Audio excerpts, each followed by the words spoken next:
de aprender.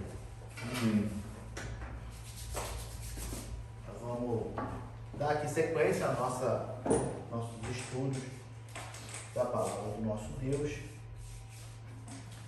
E nós estamos estudando sobre a vida de Paulo,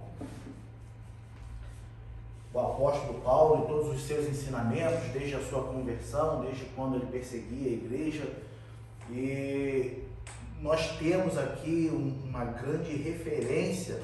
Eu costumo dizer que quer saber como um cristão deve se comportar, leia as cartas de Paulo. Né? Ela é totalmente doutrinária, ela é totalmente direcionada para quem já é cristão.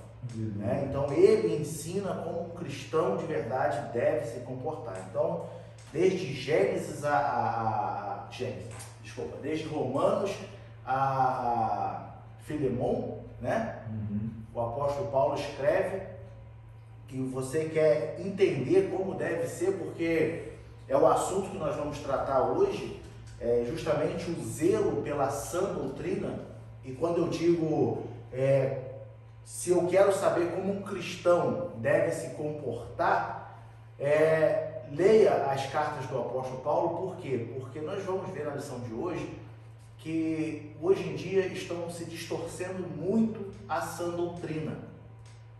Hoje em dia estão querendo adaptar muito a sã doutrina a fim de querer segurar pessoas dentro da igreja. Então, esse tem sido um grande problema, não de agora. Isso já vem acontecendo há muito tempo, desde os primórdios, desde a época do apóstolo Paulo, né? Já tinha essas pessoas que corrompiam o evangelho, e isso levava os demais a se corromper também, a se desviar por conta de falsos ensinamentos.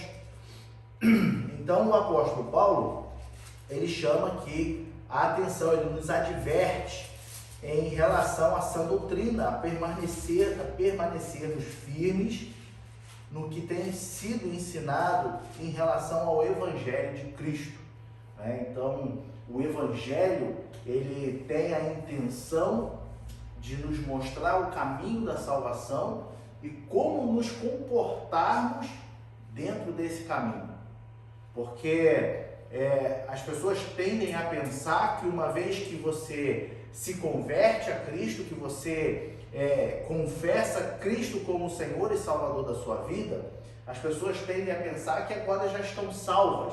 Então, eu não preciso mudar a minha vida, eu não preciso me preocupar com mais nada, porque eu já me converti.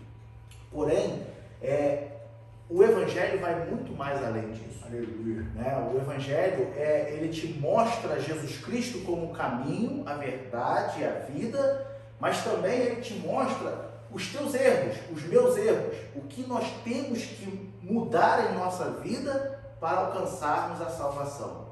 Né? Não é porque, como eu disse, uma vez que eu me converto, agora estou salvo, que permanecerei salvo. Você se salva ao se converter, porém você tem que lutar todos os dias pela sua salvação. Ou seja, eu tenho que me manter salvo todos os dias. E essa que é a nossa luta diária. Porém,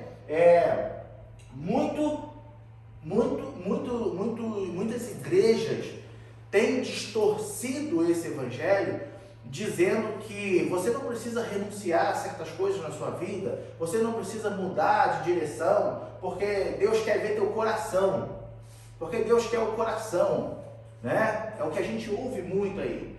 Só que as pessoas que estão ouvindo esquecem de pensar. Por quê? Tudo parte do nosso coração. Aleluia. Tudo que você vai fazer, você sente o desejo no seu coração.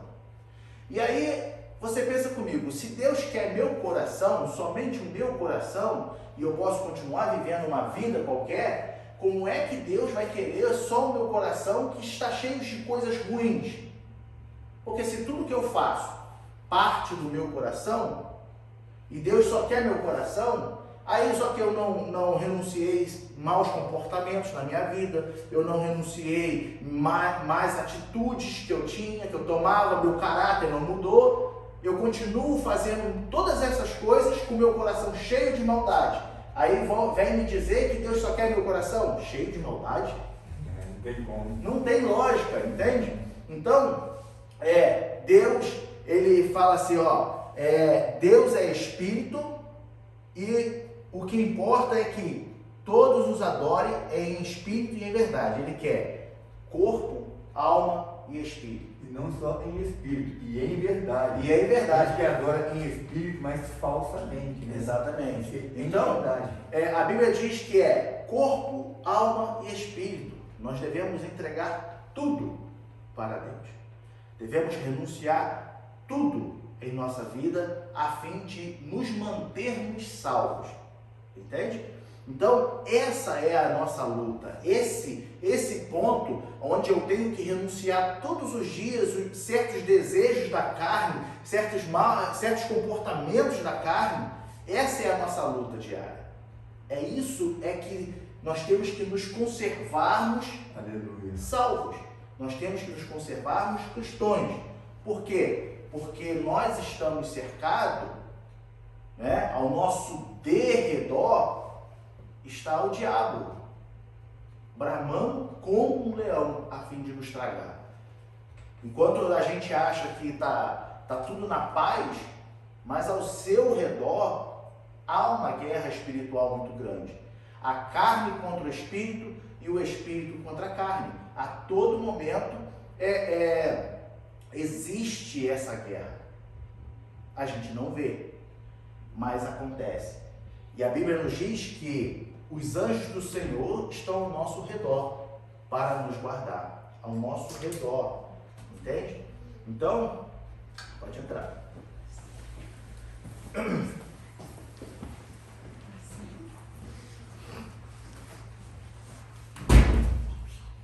Então, nós temos que entender que o Evangelho, além de nos mostrar o caminho da salvação, ele vai o tempo todo nos exortar, não é exaltar. Exaltar é levantar, exortar é corrigir.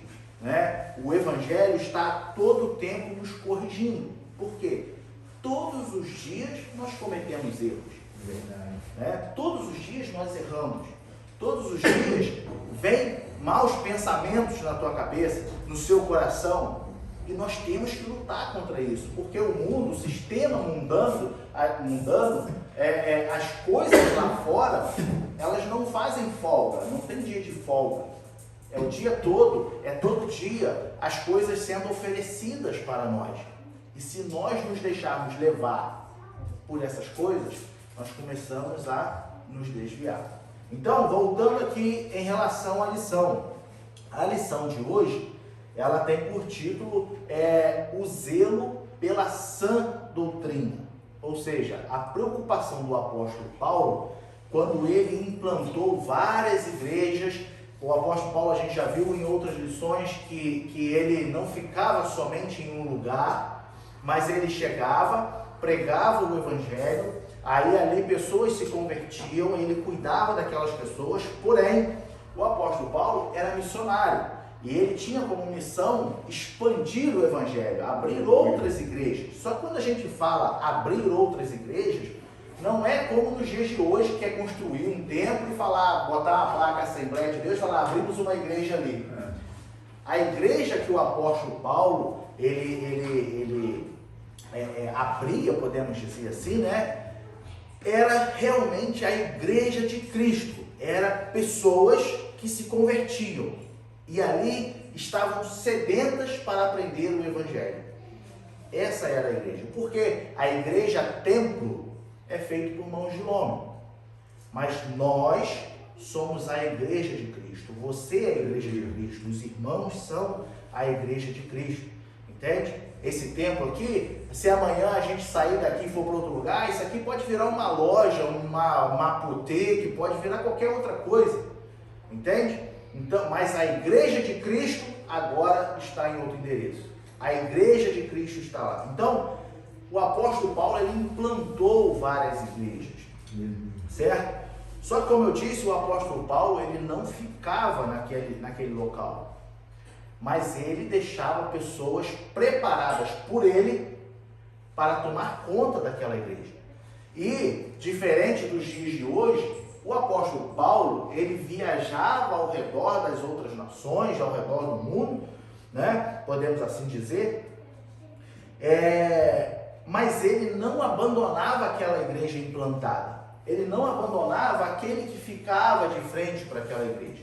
Por isso nós temos hoje as cartas do apóstolo Paulo, as cartas aos Romanos, nós temos a Timóteo, nós temos a Efésios, nós temos Coríntios e assim sucessivamente, porque o apóstolo Paulo ele sempre mantinha contato com essas igrejas, com esses irmãos, sempre advertindo, sempre exortando, falando, olha, como é que está o andamento da igreja? A igreja de Corinto, por exemplo, chegou aos ouvidos do apóstolo Paulo, a situação que estava, o apóstolo Paulo escreveu e falou, olha, vocês são uma igreja completa dos dons espirituais, nada falta para vocês, mas eu falo a vocês como carnais.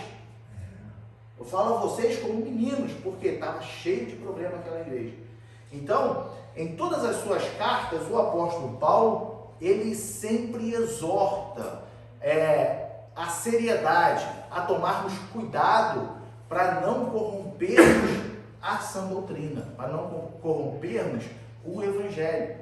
E tomarmos cuidado com pessoas que chegam com boa aparência, com tudo, e começam a ensinar o evangelho, e então começam ali a implantar outras coisas no meio do evangelho, distorcendo a palavra. Entende? Distorcendo a doutrina. Para quê?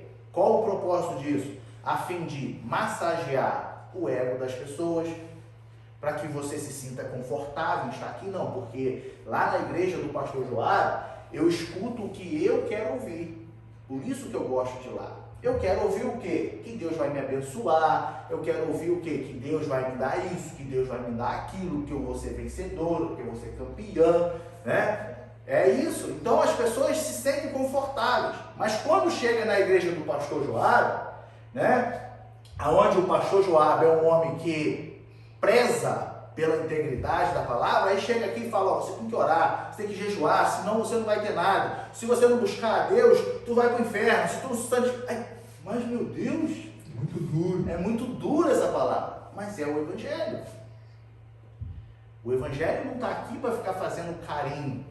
O nosso consolo, a nossa esperança é que se eu me manter obediente, estarei no céu salvo em Cristo Jesus.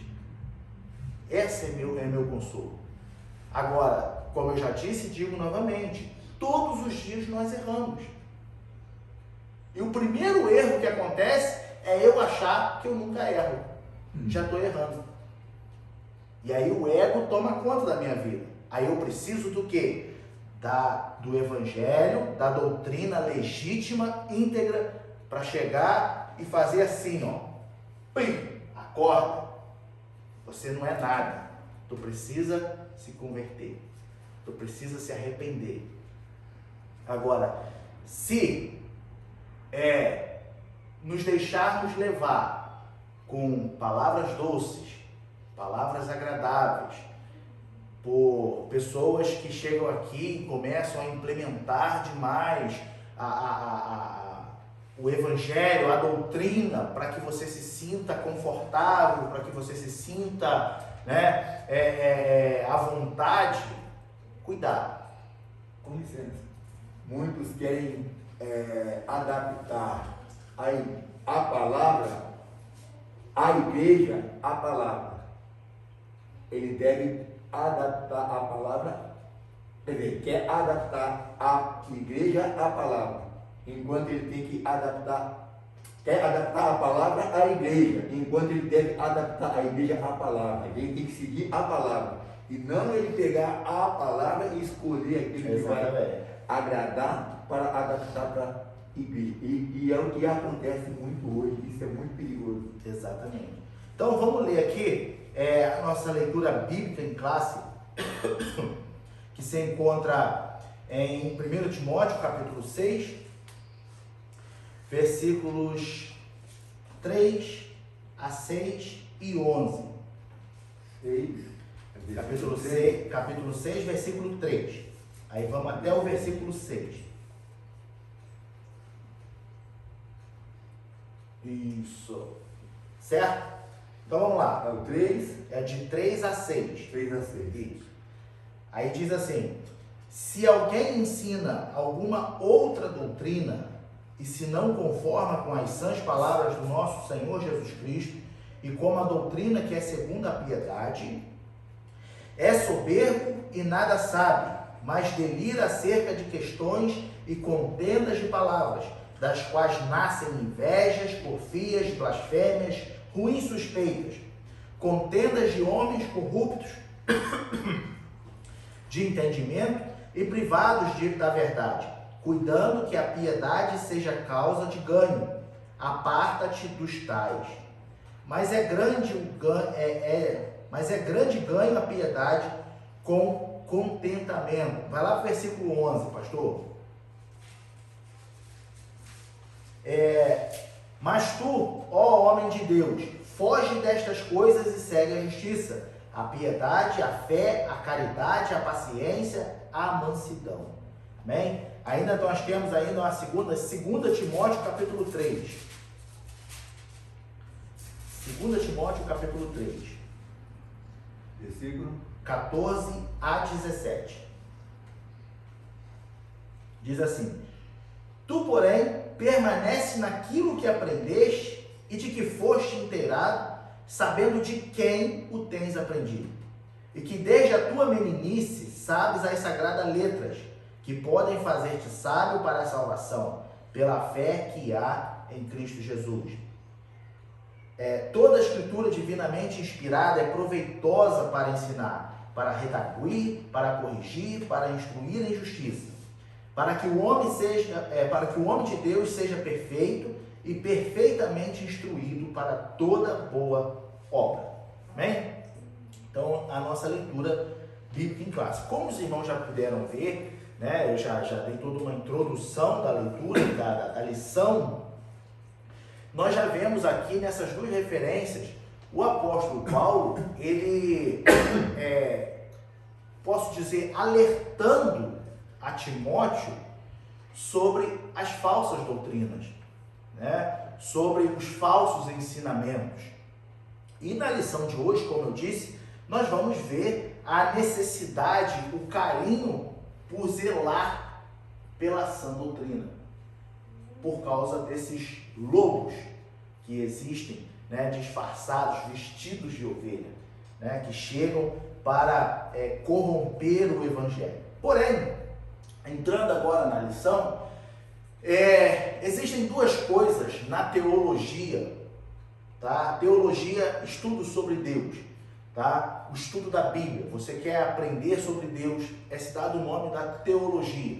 Embora Deus seja impossível de nós sabermos como Ele é, o que Ele faz, aprendermos sobre Ele, porque Ele é Deus, né? Mas podemos dizer, aprendermos sobre a Bíblia, né? O conteúdo da Bíblia, não a história da Bíblia, mas o conteúdo, o que ela nos diz, tá? Dentro da teologia existem duas palavras que servem para distinguir o certo e o errado.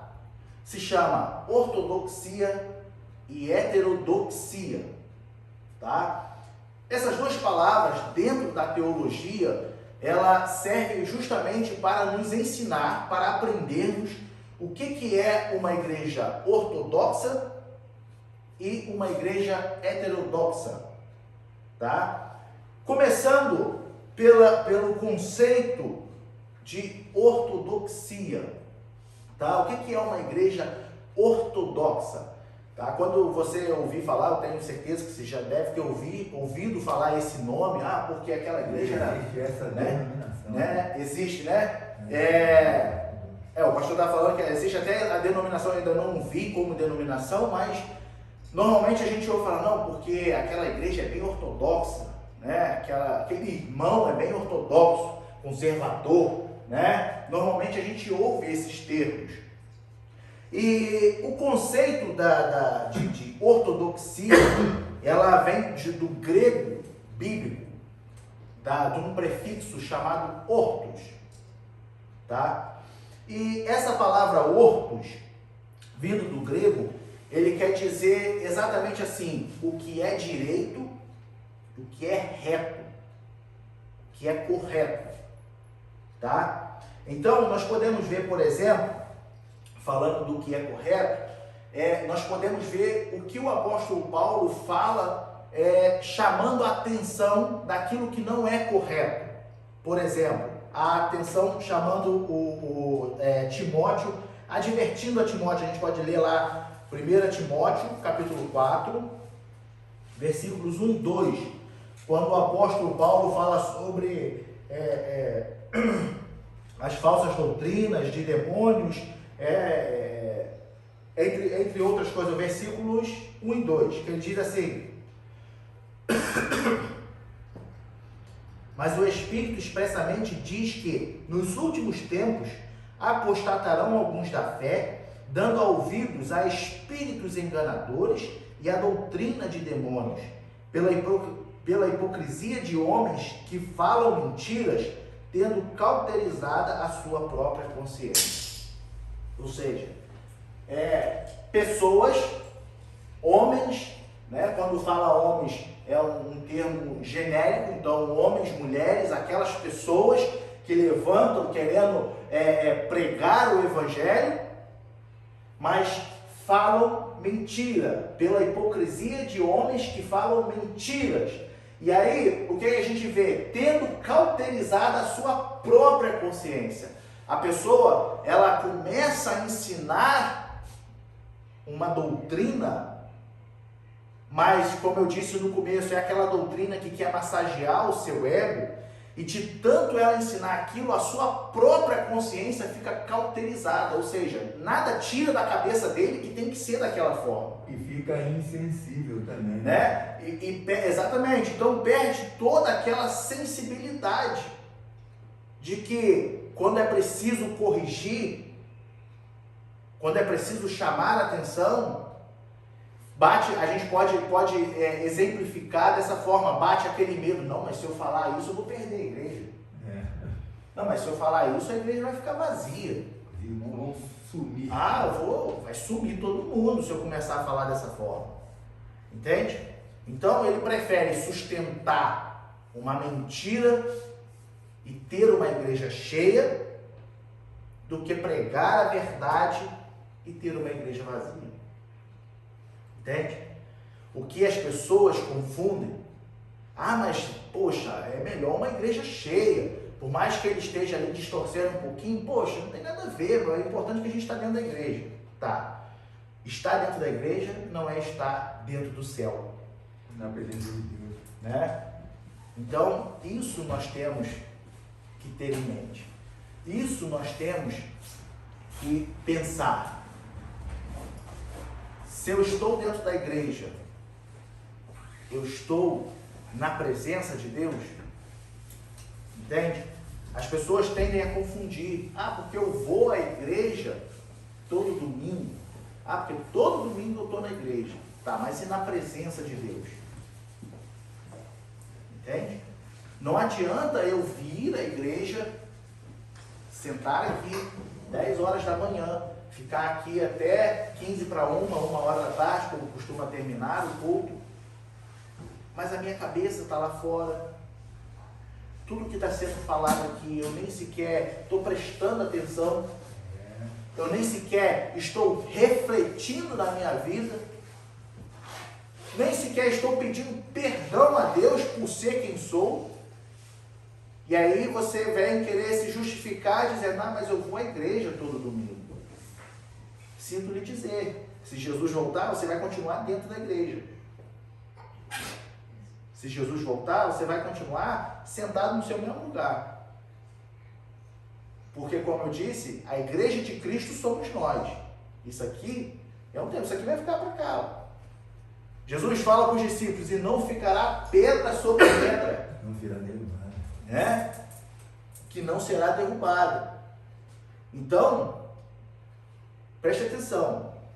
Pessoas preferem sustentar uma mentira e ter uma igreja vazando pelos ladrões, como diz o ditado, né? Estourando a janela de tão cheia, porque lá ela ouve que Deus vai dar isso, que Deus vai dar aquilo, que Jesus vai fazer isso, que Jesus vai fazer aquilo. Aí é que entra a porta estreita e a porta larga, né? Exatamente. Né? Então, Jesus ele vai fazer, Jesus ele vai te dar, amém? Ele tem poder para isso. O pastor ele sempre bate nessa tecla aqui, em relação à prosperidade material, à prosperidade financeira. Você quer ter carro, quer ter casa, quer ter dinheiro? Trabalhe. Gênesis 3,19. Pode botar aí, pastor.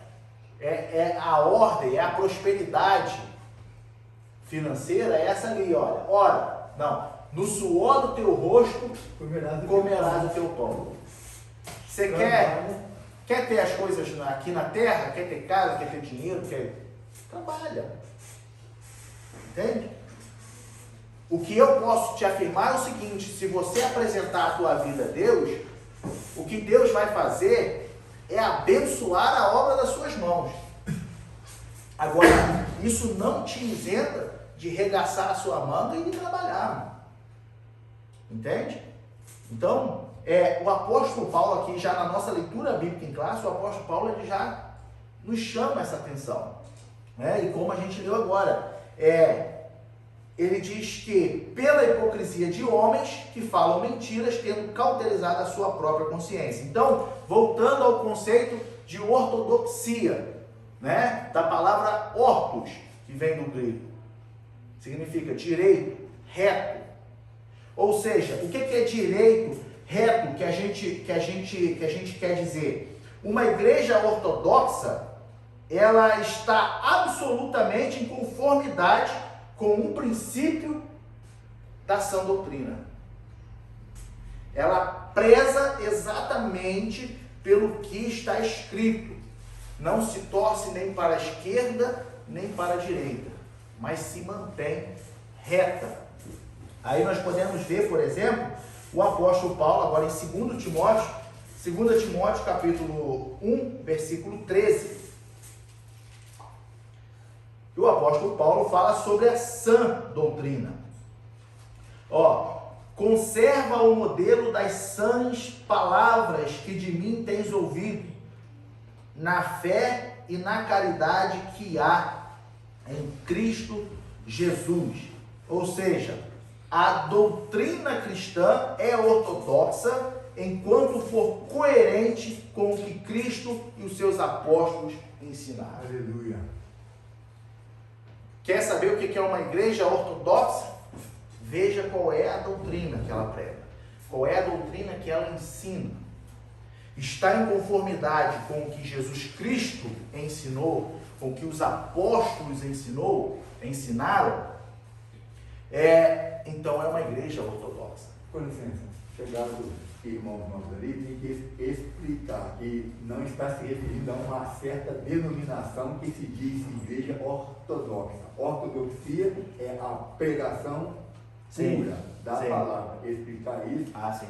Porque senão, então nós estamos na igreja errada. Porque existe essa denominação. O que a gente está falando é o seguinte: o tema da lição, ela é Paulo e a preservação da sã doutrina, tá? Então nós lemos lá a leitura bíblica em classe, onde mostra o apóstolo Paulo advertindo a Timóteo sobre se conservar dentro das sãs palavras, né? Daí a gente entrou nesse termo de que dentro da teologia, quando você começa a aprender teologia, tem essas duas palavras que separam, que nos ajudam a entender o que é certo ou errado.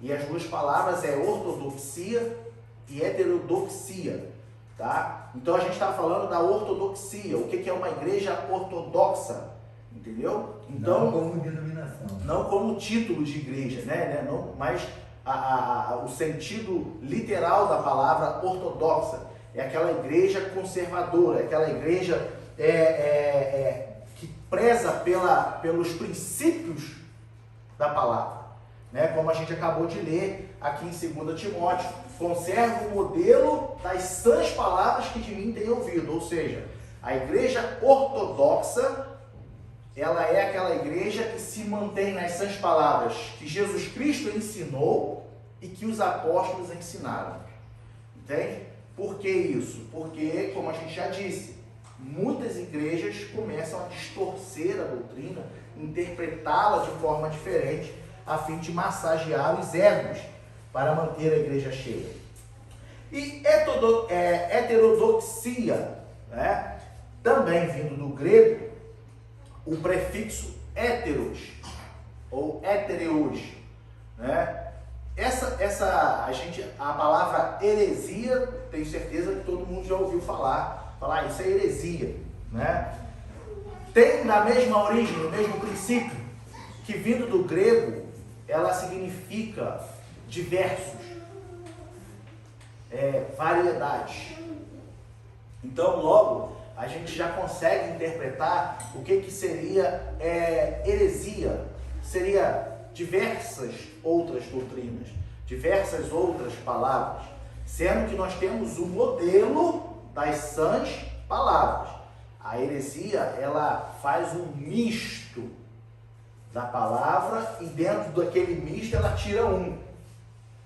E isso é a formação da heresia, né? E o apóstolo Paulo, ou seja, antes de falar do apóstolo Paulo, então a gente entende que héteros significa diversos, ele também se remete a opinião diferente, oposição aos padrões, norma ou dogmas estabelecidos. Ou seja, ele vai totalmente à contramão. Se a Bíblia legítima, a palavra está falando assim, vá para a direita, ela fala, vamos para a esquerda. É totalmente a oposição, certo? Ou seja, uma igreja que tem uma doutrina distorcida do que a Bíblia ensina é uma igreja heterodoxa, nós podemos dizer. Entende? Meu irmão, mas aí me vem a dúvida de como que eu vou saber se é heresia ou se está correto o que eu estou escutando. Você tem Bíblia em casa? Se você tiver Bíblia em casa, você vai saber rápido. E se ler, né? Mas tá parado. Quando eu digo tem Bíblia em casa, já está incluído ali. Tem Bíblia em ler. Isso. Entendeu? Porque se eu tenho Bíblia em casa, como eu disse, nesse conjunto, se eu tenho Bíblia e leio, rapidamente a gente vê quando uma pessoa está ensinando a palavra ou pregando, ou até mesmo comentando na rua com o outro, ou te chama para conversar e quer ali desenvolver um diálogo bíblico. Se você lê a sua Bíblia e a entende e busca interpretação para ela, né, pelo que você está lendo, eu tenho certeza que você vai ser capaz de conversar com qualquer pessoa e entender se aqui a pessoa está falando é uma coisa correta ou se ela simplesmente está falando asneira, abobrinhas, a fim de querer encher a tua cabeça de coisas erradas. Entende? Então, não tem para onde a gente correr. Abrindo um parênteses aqui. Não tem para onde a gente correr. Aquela pessoa que fala assim, mas eu já vou para a igreja porque eu quero aprender, eu quero ficar forte, eu quero não ser enrolado por outras pessoas. Eu sinto muito em te dizer que se você mesmo assim não lê a sua Bíblia, não vai adiantar você vir para a igreja. Sabe por quê? Porque como é que você vai saber que se eu estou falando também é certo? Não, Abrângelo, se eu conheço, eu confio aí, eu sei que... Amém. Mas eu sou falho. E se eu estiver falando alguma coisa, em algum momento eu falei alguma coisa errada, e aquela pequena coisa errada que eu devo ter falado pode ter distorcido todo toda a sua interpretação e você já interpretou tudo diferente. E aí? Como é que a gente faz? Entende? Quando eu digo não tem para onde correr, é assim, você precisa vir à igreja, vir à escola dominical, é o nosso dever para aprender, como o pastor falou aqui antes da gente começar, né? Falou com a nossa irmã Rebeca, né? Falou assim, lá fora, se você não vai para a escola, você cresce e se torna um analfabeto. A igreja não é diferente. Se eu me converto, mas não venho à escola dominical, eu vou ser um crente imaturo, um crente analfabeto. Aí o que vai acontecer? Primeira ventania que passar, arranca com tudo, com raiz, com tudo, vai embora. Tira e leva. Não tem estrutura, não entende? tem dinheiro. A raiz não está funda. Cada vez que você vem à escola bíblica dominical, cada vez que você ouve uma pregação no culto, e você medita, e você anota, e você lê, e você pesquisa, e você pede a Deus para que através do Espírito Santo lhe ajude ainda mais a entender aquilo, as suas raízes vão se afundando. E você vai ficando mais enraizado. E quanto mais profunda a sua raiz estiver, mais difícil vai ser de arrancar. Isso é a importância. Só que eu disse e digo novamente, não tem para onde correr. Você deve ler a Bíblia. Você deve meditar todos os dias. Entende? Então, o apóstolo Paulo, ele nos exorta a manter a unidade da fé, tá? Para quê? Para combater essas doutrinas de demônios. É o que ele fala lá aqui em 1 Timóteo, no capítulo 4, o versículo 1. 1 Timóteo, capítulo 4, versículo 1. Mas o Espírito expressamente diz que nos últimos tempos apostatarão. O que é apostatar? Voltar, renunciar. Eu estou indo, vou me apostatar. Não quero ir mais. Entende? Então é isso que ele está falando. Nos últimos tempos apostatarão alguns da fé, ou seja, desviarão da fé, dando ouvidos a espíritos enganadores e a doutrina de demônios. Entendeu a profundidade desse versículo que o apóstolo está falando? Apostatarão da fé, você está indo certinho. Estou caminhando para o céu, né? Aí vem aqueles falsos profetas. Porque Deus vai fazer isso? Te chamou para ser cabeça e me chamou para ser cauda. Aí tu faz assim, o quê? Aí já me desviei. Já perdi o foco daqui. Aí vem outra doutrina e fala, não, porque Deus vai te dar, Deus vai te levantar, tu vai ser, sai daí e vem para cá que tu vai ser. Me apostatei da fé. Por que eu me apostatei da fé, que o apóstolo Paulo fala? Porque eu dei ouvido a espíritos enganadores e a doutrinas de demônios. Isso é pior, hein? Se for seguir doutrina de demônio. Entende? Então, o que o apóstolo Paulo está nos exortando aqui é o quê? Mantermos a unidade doutrinária da fé. Aleluia. Qual é a unidade doutrinária da fé? Como a gente leu, as sãs palavras. Ficar na Bíblia. Meu irmão, mas é muito duro. Poxa, mas é difícil. Como é que eu vou fazer? A Bíblia me corrige em tanta coisa. Sinto muito te dizer, mas não tem para onde correr. Se você crê que nós seremos salvos, se você crê que existe um Deus no céu, que Jesus Cristo é o caminho, a verdade e a vida, não tem para onde correr. Dobra o seu joelho e vai clamar aos pés de Jesus misericórdia. E pede para Ele te dar uma luz e através do Espírito te guiar e como você mudar a sua vida. Pede para Deus, através do Espírito Santo, te mostrar aonde estão os teus erros. O que não agrada a Deus na tua vida? O que você faz no seu dia a dia que talvez não esteja agradando a Deus? Você já parou para pensar nisso? Eu me pego pensando nisso todos os dias. O que eu tenho que mudar ainda mais, Deus? Para que o Senhor olhe para mim e se agrade. Por que eu penso assim? Porque a Bíblia diz que a alegria do Senhor é a nossa força. Então, se eu estou agradando a Deus, segundo a Bíblia, automaticamente estou sendo forte, estou me fortalecendo. Se Deus olha para mim e se agrada, Ele me fortalece. Agora eu vou me acomodar com a primeira vez que eu me apresentei a Deus? Não. Todos os dias. Deus me mostra o que está de errado em mim. Eu tenho certeza que o Espírito Santo vai começar a te mostrar o que nós temos que mudar. Só que aí sabe o que entra nessa parte? Entra o ego da carne, o orgulho. Porque eu tenho certeza, eu falo por experiência, já aconteceu comigo.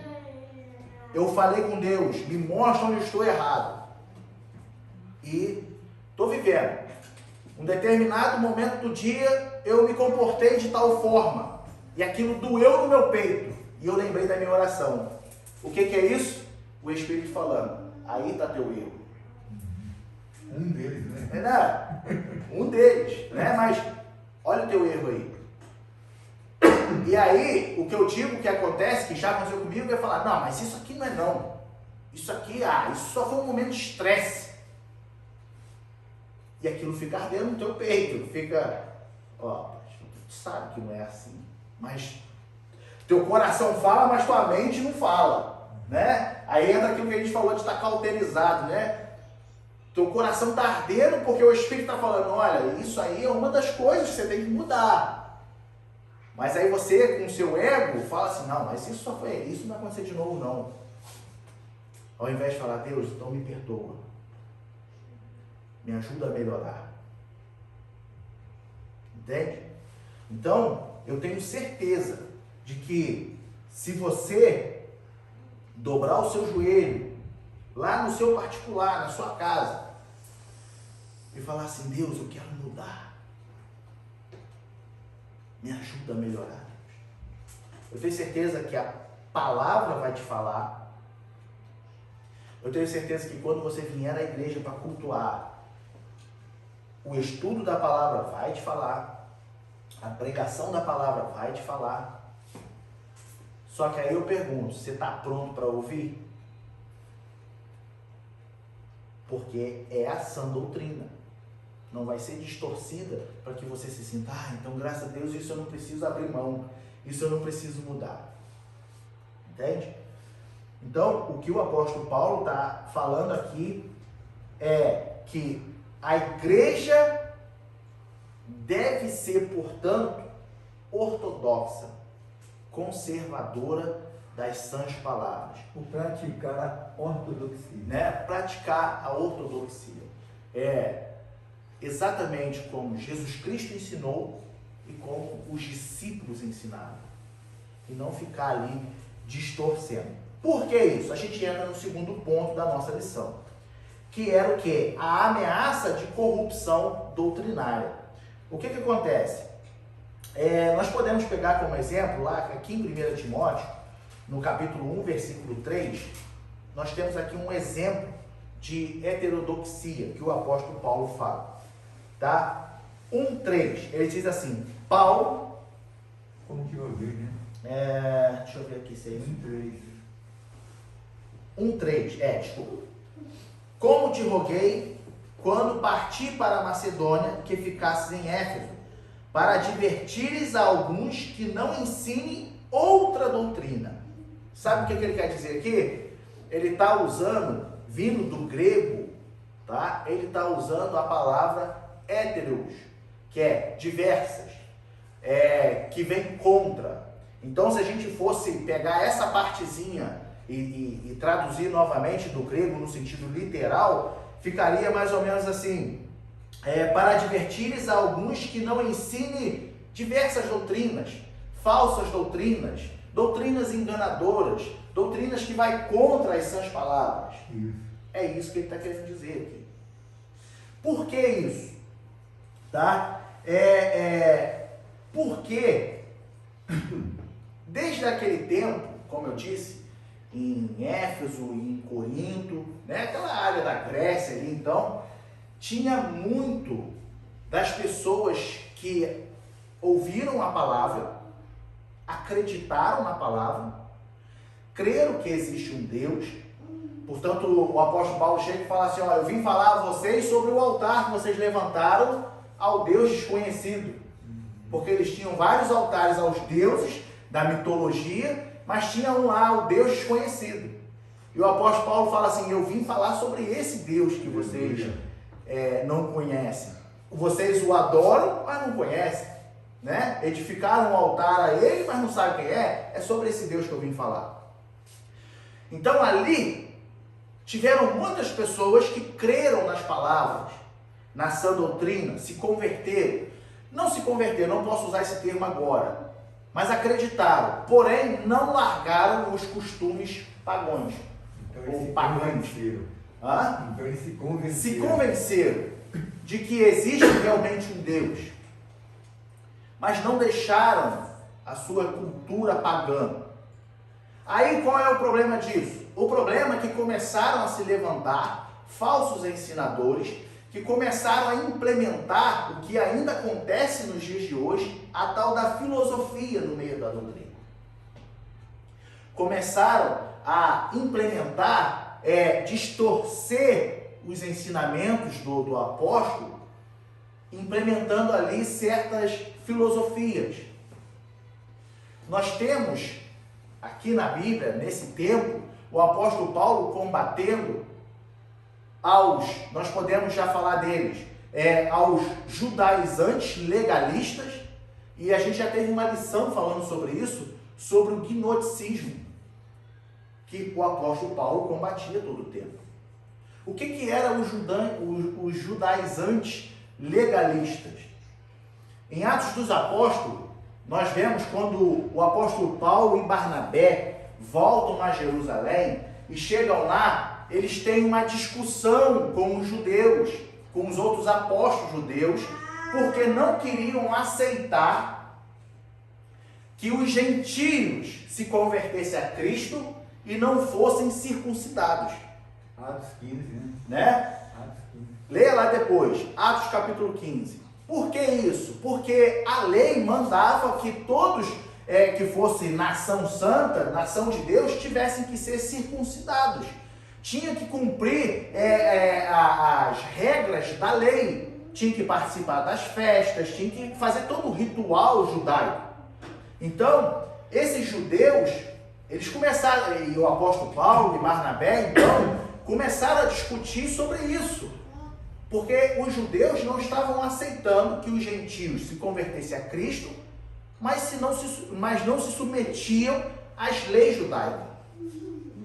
Sendo que Jesus Cristo está bem diferente do que viver debaixo da lei. Jesus veio falar, agora você vive debaixo da graça. Ele cumpriu a lei por nós. Ele cumpriu e ele diz, você vive debaixo da graça, não mais debaixo da lei. Porque se viver debaixo da lei, já estava morto, né? Mas debaixo da graça. Então houve essa briga. O apóstolo Paulo teve que combater isso. E o gnosticismo? O gnosticismo é justamente essas pessoas aonde ele implantava a igreja, que pegava a filosofia e dava como doutrina bíblica. E o apóstolo Paulo começou a combater todas essas pessoas. Quando nós vemos o apóstolo Paulo, principalmente a Timóteo falando, Tiago também, né? Escrevendo aos Coríntios, nós vemos o tempo todo ele falando, cuidado com essas doutrinas. Cuidado com essas doutrinas. Nós podemos ver, por exemplo, em Atos dos Apóstolos, capítulo 20, Atos 20, versículo 19, versículo 29 e 30.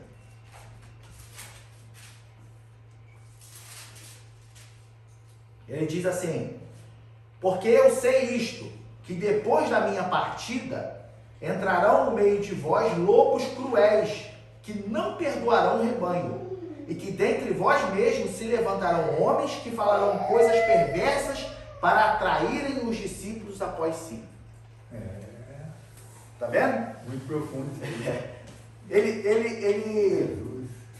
Ele já estava pronto para sair, tá? Porque ele foi lá, isso aqui ele estava em Éfeso, ele estava escrevendo a Éfeso, ele estava falando para Éfeso, tá? Ele estava falando para Éfeso. Ele está falando, olha, eu tenho certeza que quando eu sair daqui, vão se levantar no meio de vós. Aí, o que a gente pode abrir um parênteses aqui e meditar? Que muitas das vezes a gente está esperando que vai chegar alguém de fora e vai chegar e vai mudar. Não, que nós temos que nos trancar aqui dentro e tomar cuidado. Isso é uma imaturidade. Porque olha que o apóstolo Paulo está alertando, cuidado, no meio de vós. Pessoas que cresceram com vocês, que se converteram junto com vocês, que acompanham a doutrina junto com vocês, poderão se levantar. Então, querer, como é que ele fala aqui no 29, entrarão no meio de vós lobos cruéis, que não perdoarão o rebanho.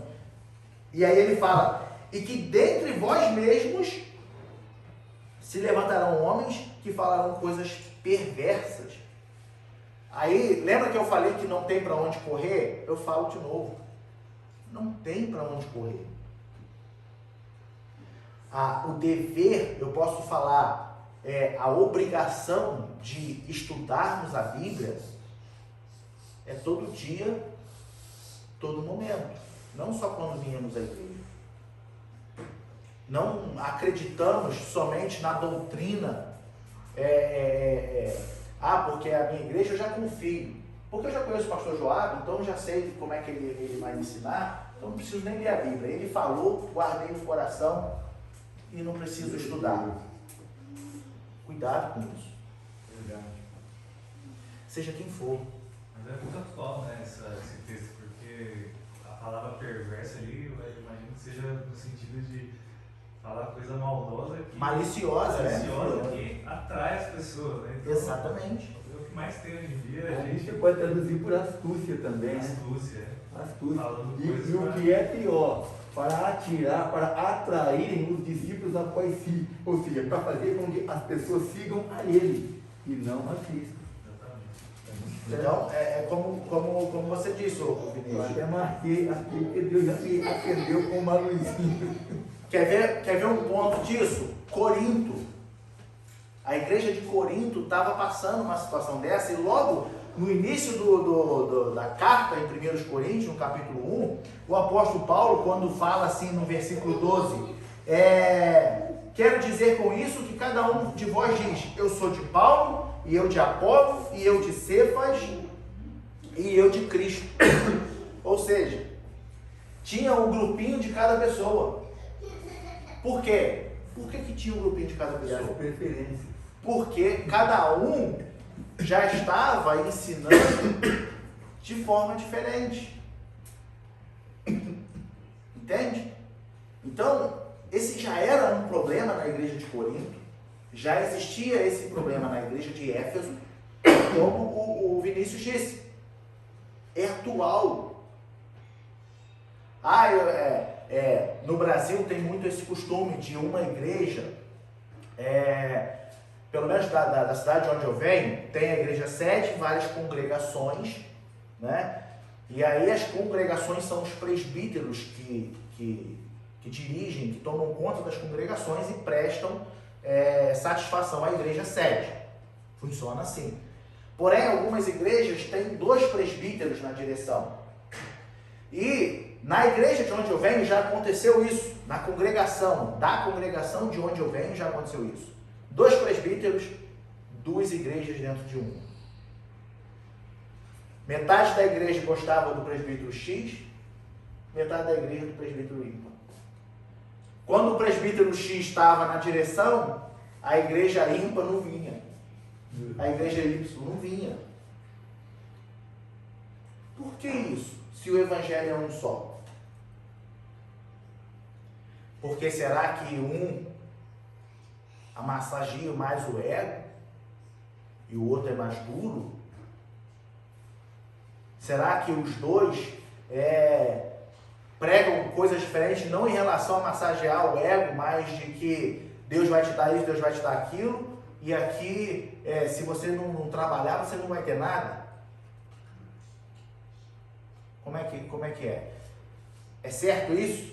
Uma divisão dentro da igreja por conta de duas doutrinas? A nossa igreja no Brasil, pelo menos na nossa cidade, e nas congregações, ela escalava um presbítero, 2 diáconos, 3, 4 auxiliares. E mesmo assim dava esse tipo de problema, o presbítero estava trabalhando, não ia ao culto, o diácono conduzia de forma diferente, então causava divisão dentro da própria congregação.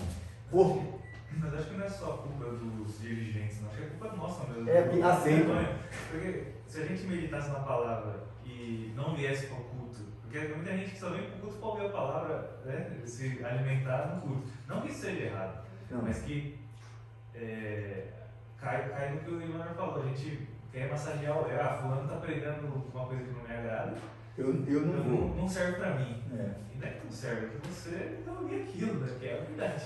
É o que eu disse, em relação, não tem para onde fugir, que, vamos pegar esse exemplo da igreja dividida.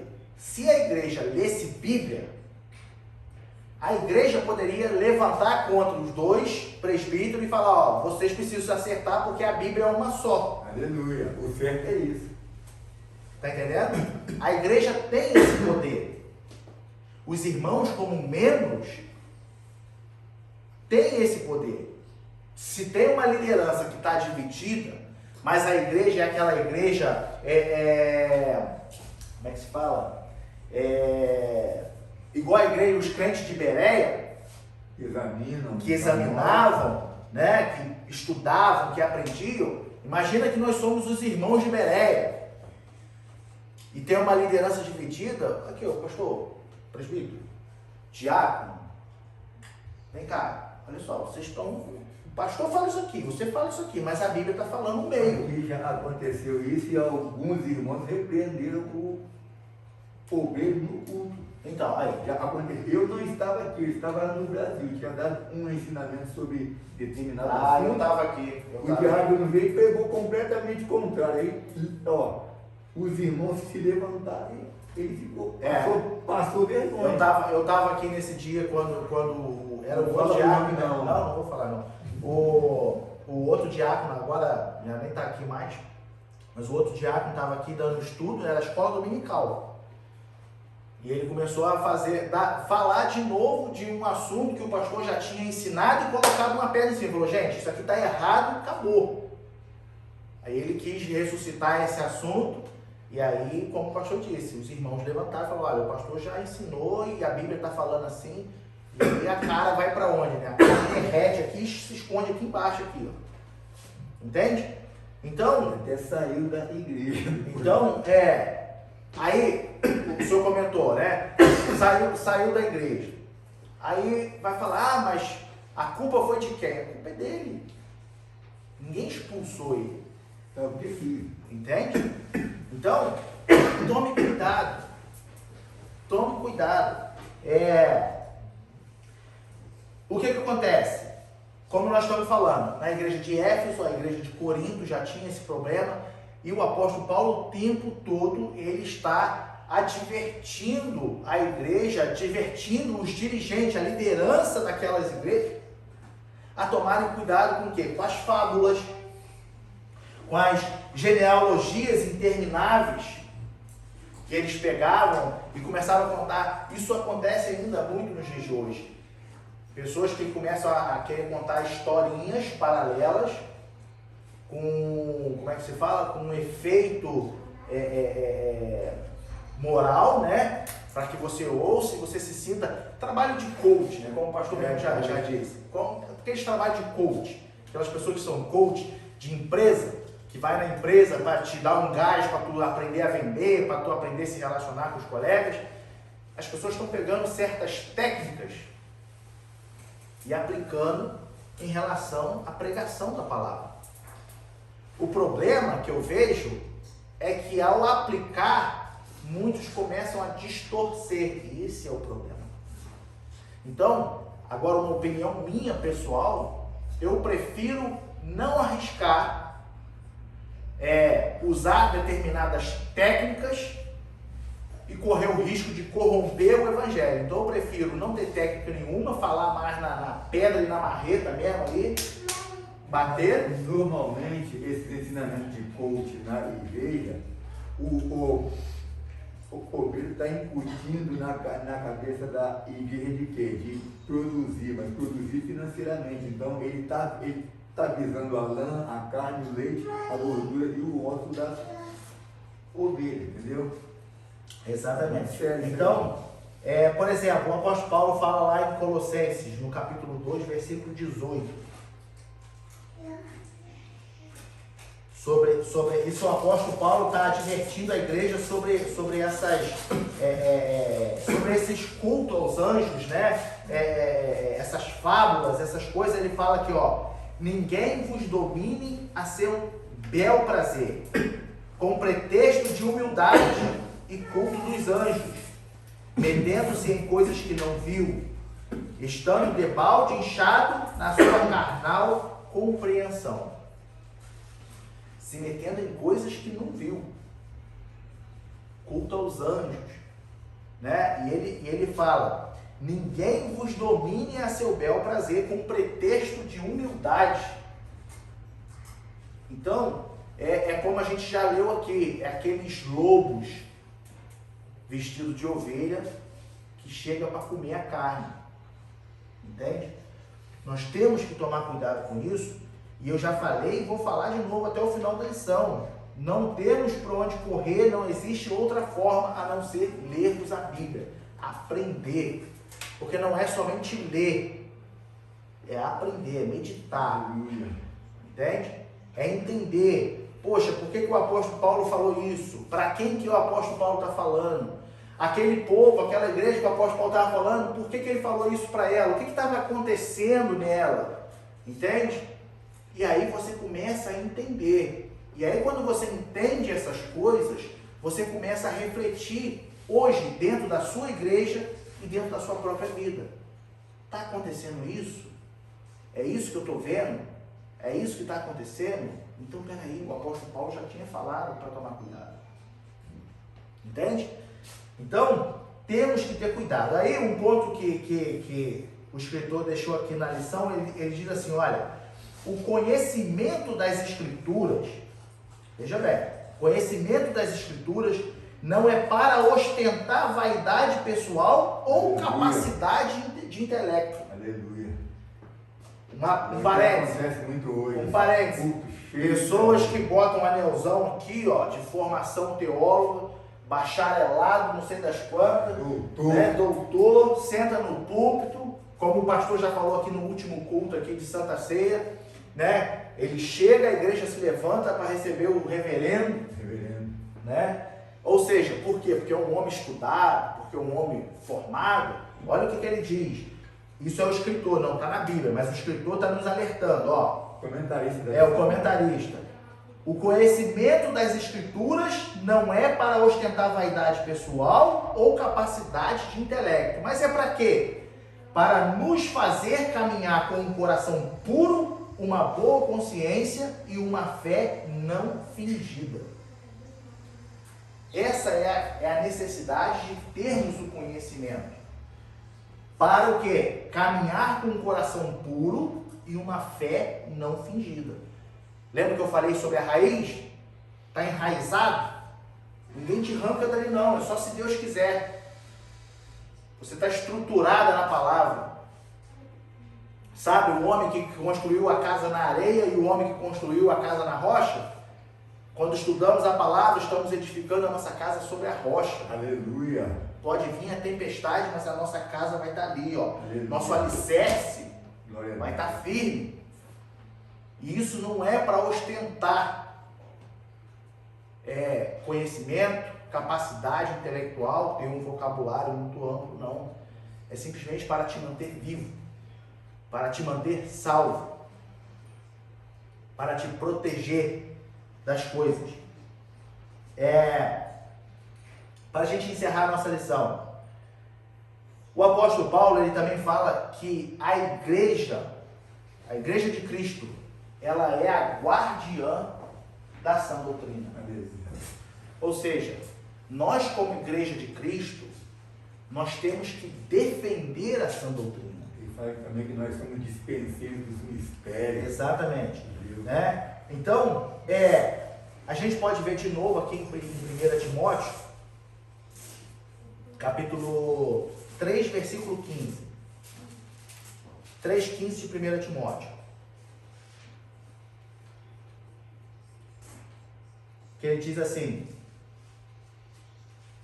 mas se tardar, para que saibais como convém andar na casa de Deus, que é a igreja do Deus vivo, a coluna e firmeza da verdade. Olha o que é a casa de Deus. Né? Ou seja, o nosso dever é defender a sã doutrina. Aí você pode falar, mas Deus não precisa de que ninguém defenda ele. Você não está defendendo Deus. Você está defendendo a sã doutrina. A ferramenta que te leva a Deus. Porque se Deus não precisasse que nós defendêssemos a sã doutrina, não teria no mundo lobos vestidos de ovelha.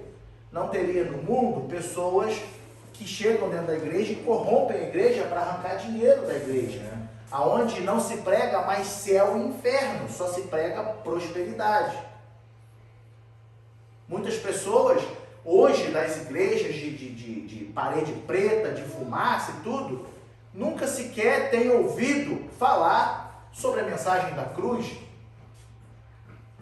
que vai ter o inferno, que se não se converter, vai para o inferno. Não fui falar da justiça de Da Deus, justiça, só do amor.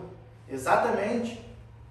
Não vê Deus como justiça, mas só como amor. Não, Deus é amor, Deus ama todo mundo, aqui é paz e amor, venha como tá e fica como tá, porque Deus te ama do jeito que você é. Mas não foi assim que Jesus falou. Jesus falou assim: vinde a mim todos que estão cansados e oprimidos, e eu vos aliviarei. Mas depois Jesus também disse assim: aquele que quiser vir após mim, negue-se a si mesmo. Tome a sua cruz e me siga.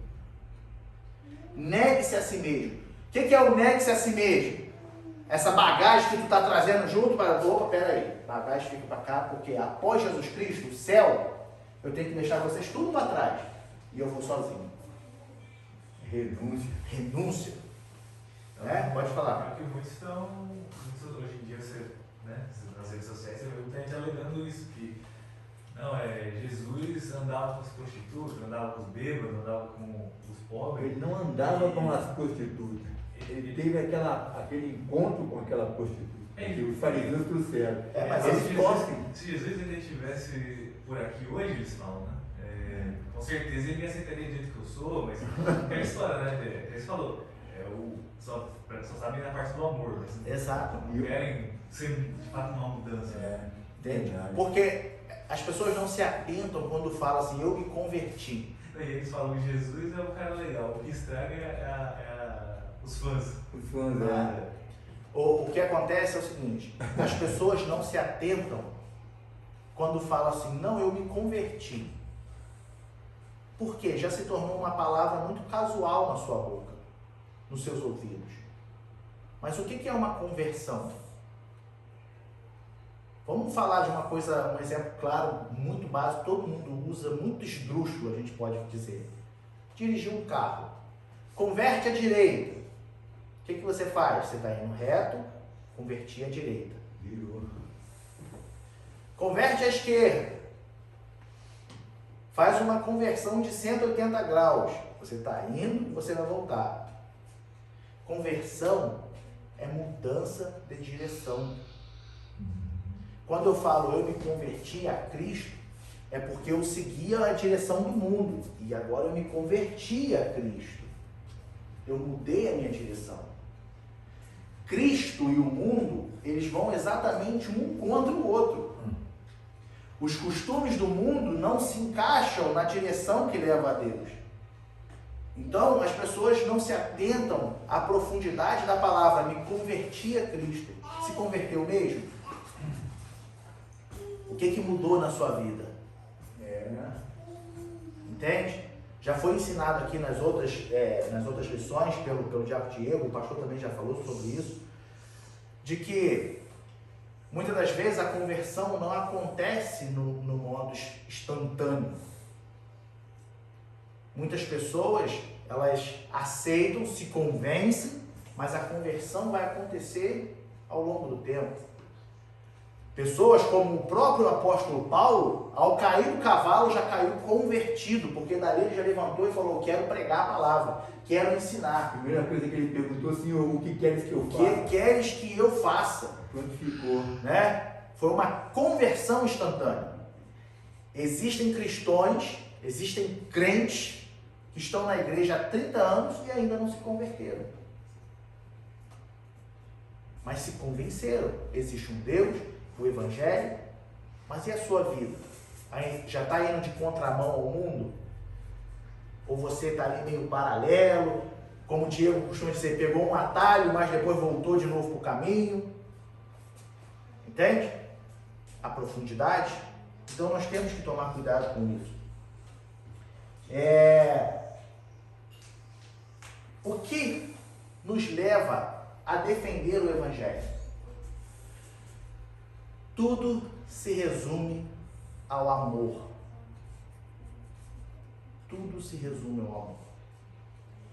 Eu só vou ter o carinho, a capacidade, a intenção de defender o Evangelho se eu tiver o amor. Que amor é esse? O amor pela sã doutrina. Não tem aquele ditado que diz assim, só corrige quem ama? Se você não amar, você não corrige. É a mesma coisa uma professora na escola que recebe para fazer aquilo, mas ela não ama a sua profissão. O aluno não aprendeu, ela fala, tá bom, eu te passo assim mesmo. Mas aquela professora que ama a sua profissão, ela fala assim, não, você vai aprender, porque eu estou aqui para te ensinar. Só é capaz de defender o Evangelho quem tem amor. O amor é capaz de tornar puro o teu coração. O amor é capaz de tornar corajoso ao ouvir alguém distorcer o Evangelho e você ser capaz de ir lá e falar, olha, você está equivocado. Nós precisamos de amor. Nós temos aqui 1 Timóteo capítulo 1, versículo 5, eu acho que é esse aqui, deixa eu ver aqui.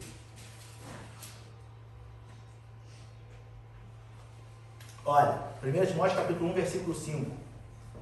Olha que o apóstolo Paulo fala sobre o fim do mandamento. O fim do mandamento, o mandamento de preservar as sãs palavras. Ora, o fim do mandamento é a caridade de um coração puro e de uma boa consciência e de uma fé não fingida. Caridade, para quem já sabe, é amor. Em outras versões vem amor, em outras versões, em umas vem amor, em outras vem caridade. O fim do mandamento é amor de um coração puro e de uma boa consciência e de uma fé não fingida. Você quer ter um coração puro? Você quer ter uma boa consciência? Você quer ter uma fé não fingida? Estude a palavra. Não se deixe enganar por falsas doutrinas, por doutrinas que estão ali só te massageando o ego, te fazendo se sentir bem, te deixando feliz. Mas leia a sua Bíblia em casa. Leia a sua Bíblia em casa. Lugar de ler Bíblia é em casa, sabia disso? Eu aprendi uma coisa, que aprender a gente aprende em casa, né? E depois a gente senta para discutir. E aí é óbvio, na igreja a gente fala, mas então eu não preciso vir para a igreja para aprender. Precisa, porque se você ler em casa e você chegar aqui cheio de perguntas, vai me forçar a estudar mais ainda para responder as suas perguntas. E o que a gente ganha com isso? Os dois ganham conhecimento. Pastor, eu li em casa, aprendi dessa maneira. O pastor vai falar assim, olha, você aprendeu errado. Por quê? Porque aqui fala assim, foi escrito para essa pessoa, está nesse contexto, está assim. Ah, agora eu entendi. Mas o fato de você ter lido em casa despertou a tua curiosidade e o pastor te ensinar. Estão conseguindo entender o que eu quero dizer com isso? A necessidade de virmos à igreja e a necessidade de aprendermos em casa. De lermos em casa. Quando eu digo aprendermos em casa, não me entendam errado. Eu não estou querendo dizer que você vai pegar a sua Bíblia em casa, você vai ler a sua Bíblia e você vai falar, não, já aprendi, não preciso do pastor, não preciso da igreja, porque eu já aprendi. Cuidado que isso pode ser um dos erros que o Espírito Santo está querendo te mostrar e você não quer ver. Porque se não fosse assim, o Espírito não daria uns para pastores, outro para apóstolos, outro para doutores. Precisamos. Todo mundo precisa ser liderado. Todo mundo. Entende? Como é que eu vou saber se o que eu aprendi em casa é correto se eu não tenho um pastor para me ensinar? Porém, eu tendo um pastor para me ensinar, é isso que eu quero dizer, não me isenta de eu querer aprender. Verdade. Eu tenho que aprender para perguntar ao pastor. Pastor, eu aprendi isso, está certo? E isso vai forçar o pastor, ou seja, quem for, a ter que estudar muito mais, Aleluia. se aprofundar muito mais para poder te ensinar. É muito fácil você ensinar uma pessoa que não sabe ler e escrever, vai lá, ensina ela a ler e escrever. Agora pega um doutor, um advogado, vai conversar com um advogado. Na minha família tem 3 advogados. E vou te falar que eu não gosto de conversar com eles, porque tudo eles conseguem reverter e te enfia no bolso. Por quê? Cheio de vocabulário, cheio de ideias, cheio de malícias, cheio de conhecimento em letras. Eu não tenho formação nenhuma como eles. Eles me dobram e me enfiam no bolso. Entende? Então o que eu quero dizer com isso? Toda vez que eu vou conversar com eles, eu tenho que pensar muito bem se o que eu estou falando tem alguma origem, qual é a origem do que eu estou falando, porque eles vão querer me questionar em tudo. A mesma coisa somos nós dentro da igreja. Se você nunca lê a Bíblia, se você nunca estuda, chega aqui e se contenta só com o que está sendo falado aqui, para mim está fácil. Para mim está fácil. Eu sei que eu não preciso me aprofundar muito, porque ninguém vai perguntar, ninguém vai ser curioso, ninguém vai me questionar. Então, o que eu falar, eu sei que está valendo. Agora, quando eu sei que os irmãos virão à igreja e vão me fuzilar de perguntas, eu falo, não, peraí, eu tenho que ter isso aqui muito bem embasado, porque o pastor está lá, o pastor ele vai me perguntar. A irmã Rebeca está lá, o Vinícius, a Maria, a Letícia estão lá, eles vão me fuzilar de perguntas. Se eu falar isso aqui e não apresentar uma origem, um contexto, uma lógica, eu vou passar vergonha. E aí eu tenho que me preparar muito mais. Quem ganha com isso? Todo mundo. Vocês ganham mais conhecimento e eu ganho mais conhecimento. Ou o Diego, ou o pastor, quem estiver aqui na frente em cima.